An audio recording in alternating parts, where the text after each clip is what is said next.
The Elves and the Shoemaker.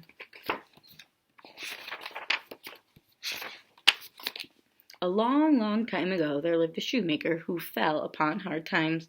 No matter how hard he worked, he found he could no longer make a good living at his trade. And so, with each passing day, he grew poorer and poorer.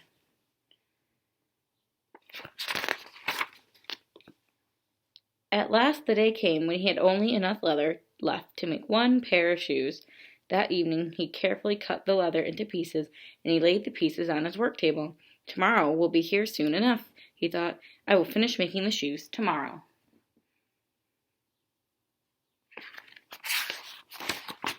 In the morning the shoemaker went to his work table and sat down on his bench. To his surprise, the shoes were already finished. He could not understand it. He picked up the shoes and examined them closely.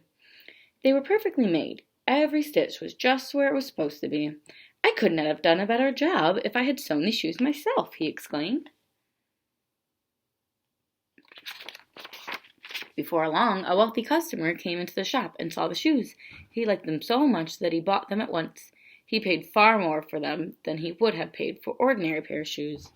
Now the shoemaker was able to buy enough leather for 2 more pairs of shoes.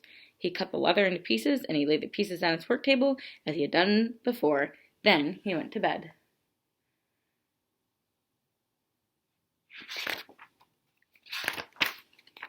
When he awoke in the morning, he went directly to his table, eager to get to work. But instead of pieces of leather, he found 2 pairs of shoes, neatly stitched and finished perfectly.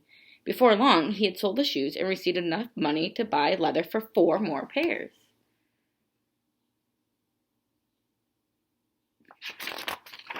The next morning, he found all 4 pairs of shoes finished on his table.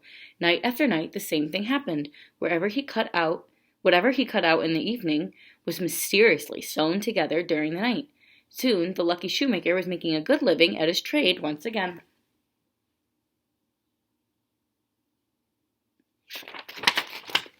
One night, the shoemaker had an idea. He cut out the leather for some shoes and laid the pieces on his table as usual. Then he turned to his wife and said, "Suppose we were to stay awake all night instead of going to sleep. Who knows what we might see? Perhaps we would find out who comes every night to help me with my work."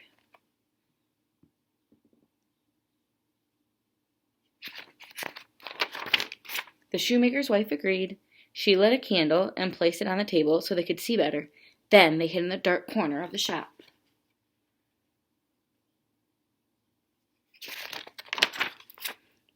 At midnight, 2 tiny elves appeared and climbed up the shoemaker's table. They set to work at once, stitching and sewing, hammering and fitting. How their tiny fingers flew! The shoemaker and his wife could hardly believe their eyes. The elves worked quickly and quietly. They did not stop until they finished. When the last pair of shoes was done, the tiny visitors jumped down from the table and ran from the shop.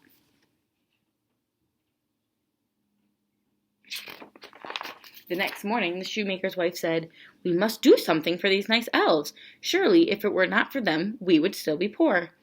What do you have in mind?" asked the shoemaker.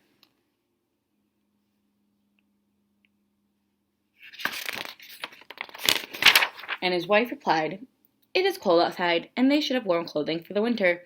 I will knit them little shirts and trousers, and coats and socks, and you can make them each a tiny pair of shoes."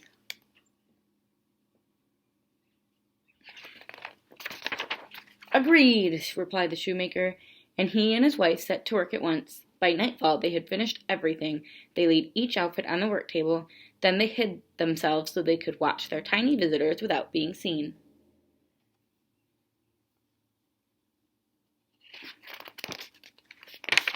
At midnight, the elves appeared and went straight to the shoemaker's work table. Imagine their surprise when they saw what was there. Instead of piles of leather, there were tiny suits of clothes. They quickly put the clothes on. Each garment fit perfectly, and when they had slipped into their tiny new shoes, they began to sing. "Now that we are dressed so neat, why make shoes for others' feet?"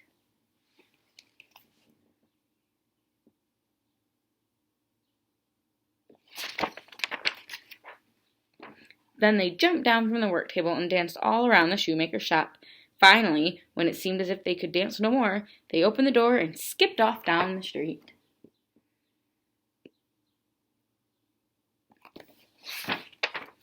The shoemaker smiled at his wife, and she smiled back at him, and then they went to bed, and they never saw the elves again, but they had good luck for the rest of their days.